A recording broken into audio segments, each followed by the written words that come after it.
2019 saw many big news developments across the world. From storming Area 51 to bushfires in Australia, there have been many controversial and worrying news stories from all over the globe. Now we have another to deal with as we slide into 2020. A new epidemic out of China that is rapidly spreading to other countries in Asia, as well as Europe and North America as of late January. But what can we, as individuals, do to protect ourselves and the ones we love?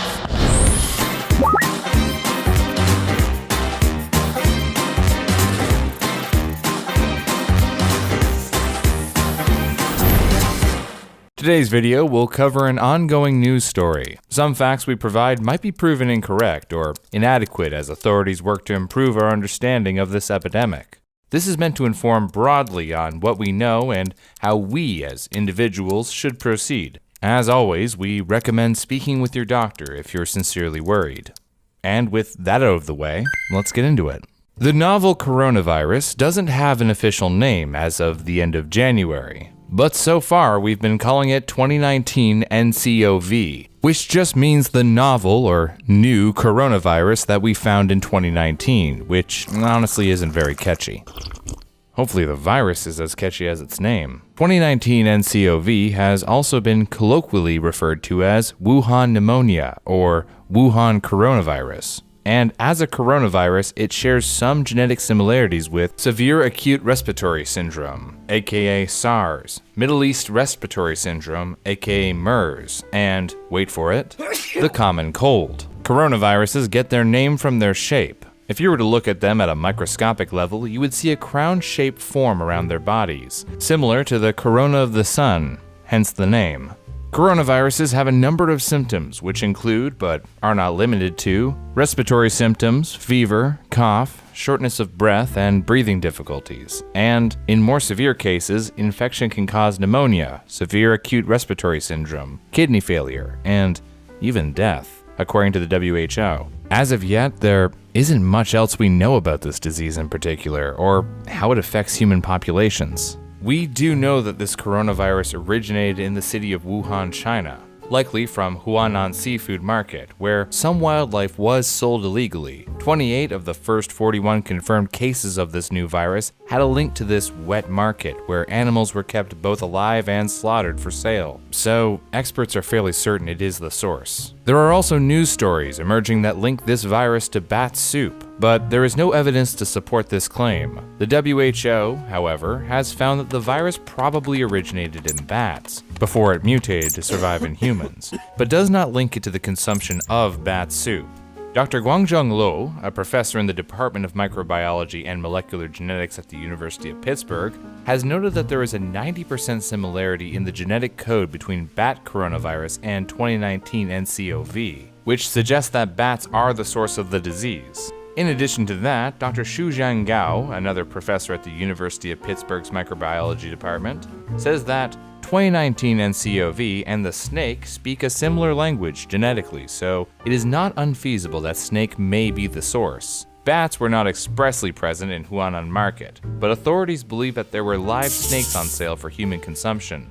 It's useful to note that SARS was also a coronavirus that leapt from bats to humans, though that indicates that bats are harborers of disease, not that 2019 nCoV will be as deadly as SARS.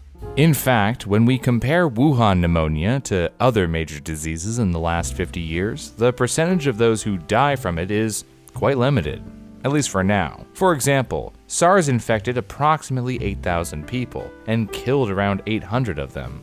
MERS infected around 2,500 and also killed around 800. That's a fatality rate of 10% and 35% respectively, whereas Wuhan pneumonia has infected around 28,000 people and killed 560 as of February 6th, a fatality rate of about 2%. An illness like Ebola, on the other hand, has infected 35,500 people in total, killing 13,500, a fatality rate of 40%. Keep in mind, though, that statistics on SARS, MERS, Ebola, and Wuhan pneumonia aren't exactly comparable. Ebola has been in circulation since 1976, SARS since 2002, and MERS since 2012, so we're looking at data taken over a range of time periods. Of course, Ebola has killed more people, but it's had 44 years to rack up its death count. Wuhan pneumonia was only discovered in December 2019, so the death count and the total infected has only one direction to go, up. But don't get too worried. The youngest victim of this infection was 34. The majority of fatalities were between the ages of 60 and 85. And they also had previous comorbidities, aka pre-existing illnesses. If you're a person with a compromised immune system, you're probably keeping an eye out for any and all illnesses. And this one is likely just as dangerous as all the others. But for essentially healthy persons, you'll likely just shake it off after a couple weeks in quarantine.